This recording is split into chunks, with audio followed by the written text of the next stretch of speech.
Good afternoon and welcome to Community Focus at JJY. I'm Ken Thomas along with Tess Taylor, and today our guest is Jared McKinney. Jared is a skydiver who is doing a very special fundraiser for Special Olympics. And first of all, Jared, welcome to Community Focus. Thank you for having me. This is it okay to say it's kind of an unusual fundraiser? Yeah, absolutely. Even the Special Olympics, when I contacted them about it, were a little freaked out at first. So. So for those who don't know what you're doing and who have not been hearing about this, explain what's going on Saturday. All right, my goal Saturday, I'm trying to raise $13,000 for Special Olympics Minnesota. $13,000 comes from the 13,000 feet I'm going to gain by using nothing but helium balloons. Most people think of a skydive, they think of airplanes, helicopters, possibly even hot air balloons. I'm using none of that. All I'm doing is hooking up 100 of these 6-foot helium balloons to my skydiving rig. They're going to cut me loose, and I'm just going to float away. Are you crazy? That's what the Special Olympics people say. If I had $1 for every time somebody's asked me that, I wouldn't have to do the fundraiser. There you go. I'd have my It'd money. be over. So, yeah. Yeah. But so you float up to a certain height. Yep. 13,000 feet, well, I'm guessing? It would actually continue to go. I have a cutaway system. So once I hit that 14,000 foot mark, all I have to do is pull on a handle, and I release the balloons. The balloons continue to rise, and I go into free fall. Okay. So if I didn't do anything, two gentlemen that are coming out to help me from Bend, Oregon, their names Kent Couch from couchballoons.com and his assistant Mark Knowles are actually going to come out and do all the rigging stuff for me. They just did a flight about a month and a half ago, and they reached an altitude of 18,000 feet before they started cutting balloons loose so they would level out. Mama. So yeah, you can go. I mean, but once you get up over 14,000 feet, it's you really should have some sort of supplemental oxygen with you. And my wife just had our second kid here about a month and a half ago, and I just kind of want to try and keep things safe and be around to hang out with her for a while. So. Yeah, that might be good. Yeah. So you're skydiving. Oh my gosh! Now, how does one get ready for this, or can you practice? Have you done this before? What's going on? You could practice if you had the money. It's a very expensive skydive. The helium alone is a huge expense. Oh, I bet. I'll be using roughly 40 tanks of helium. Mama. Yeah, wow. and even at getting them half price, I'm spending quite a bit of money just for the helium. So it's not really one that you can perfectly simulate. But I have jumped out of hot air balloons, which will simulate the free fall of leaving the balloons. And I am wearing a wingsuit for the event. I don't know how many people really know what a wingsuit is. Imagine a flying squirrel. Whoa. So I basically have a wing that hangs underneath both my arms, and then a leg wing that goes in between my feet. Mm-hmm. And it just helps me propel forward, and it's going to give me a little bit more free fall time. It'll add about 30 seconds of free fall to my fall, which will give me extra time to try and find an appropriate place to land. Wow. Okay. Which you hope will be the park, or do you actually have to land outside of the park? If I did go straight up, I would still try to land outside of the park away from all the people. Okay.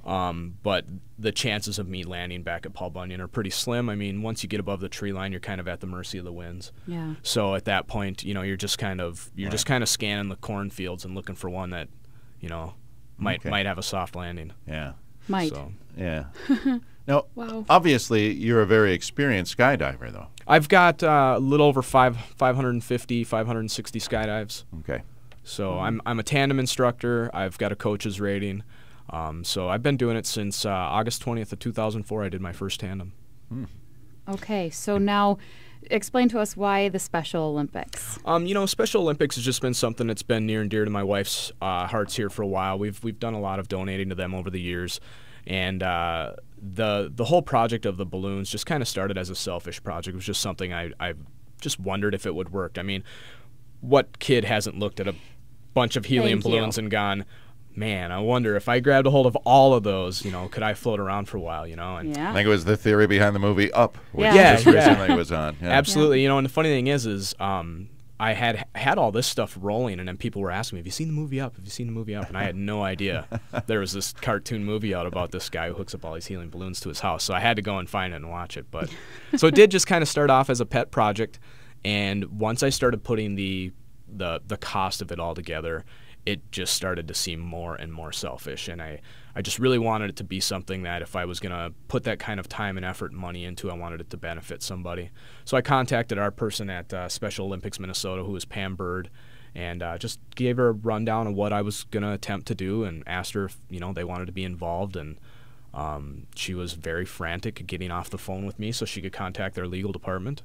And after a couple of days of bantering back and forth, they decided they wanted to be a part of it. So, excellent. Now, it is a fundraiser for Special Olympics. So, how do our listeners make a contribution? How do we get involved? You can go to my website, which is fallingforacause.com. There's a big Donate Now button that'll take you to a separate website called givemn.org.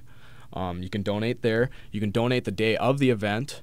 There will be lots of people from Special Olympics walking around helping me with different things. There should be a number of athletes that come out for the event. Cool. We're going to have raffles and a couple different raffle games out at Paul Bunyan Land. The one neat thing that we tried to set up, and I think it's going to work, we're going to be selling raffle tickets, obviously. The very first ticket we pull, I think, is going to happen at about 15 to 12. I'm planning on taking off at noon. Okay. High noon is when they're going to cut me loose. Whoever's holding that first ticket will actually be the person that gets to come up on the trailer and cut me loose. Oh, wow. And send me into orbit. So very cool. So that'll be kind of neat. And then we have tons of prizes. My good friend Joe Johnson down at Westside Skydivers in Winstead, Minnesota, who actually made a nice donation for us, donated a couple of tandem skydives as well. So we'll be auctioning off a couple of tandems. So if you're, if somebody's looking to get into a cheap tandem, this would be a good way to do it. The value of the tandem somewhere around $200, $220. So donated those for us, and yeah, I've got a number of other prizes we'll be giving away out at the event. Minnesota Vikings are donating an autographed piece of merchandise for us, and sweet. So very, very nice. So okay, so the 6-foot balloon. I'm trying to picture a 6-foot balloon, yeah, and how many of them? 100 of them. Oh, wow. Good gravy. Think of those big tanks of helium, the big 293 cubic foot ones. One of those will fill up 2.5 of my balloons. Wow. So imagine how many little party balloons you get out of one of those, and then you kind of start to get an idea of how big the balloons we're using are. Yeah, no doubt. Are you okay? So okay, go ahead. I was just going to say, let's set the stage. So it's this Saturday. It's all happening at Paul Bunyan Land. Yep. People should start to show up at what time? Gates open at 10 o'clock. Okay. The neat thing about the venue is the Rademacher family and Paul Bunyan Land have agreed to donate everything back to Special Olympics. So if you come through the gate and you pay your admission fee for the park, you get the event for nothing. You get to come watch the event for free. If you want to come out just for the event, you don't want to do the rides at Paul Bunyan Land, it's just a $5 donation. Okay. So gates open at 10. I plan on taking off at high noon.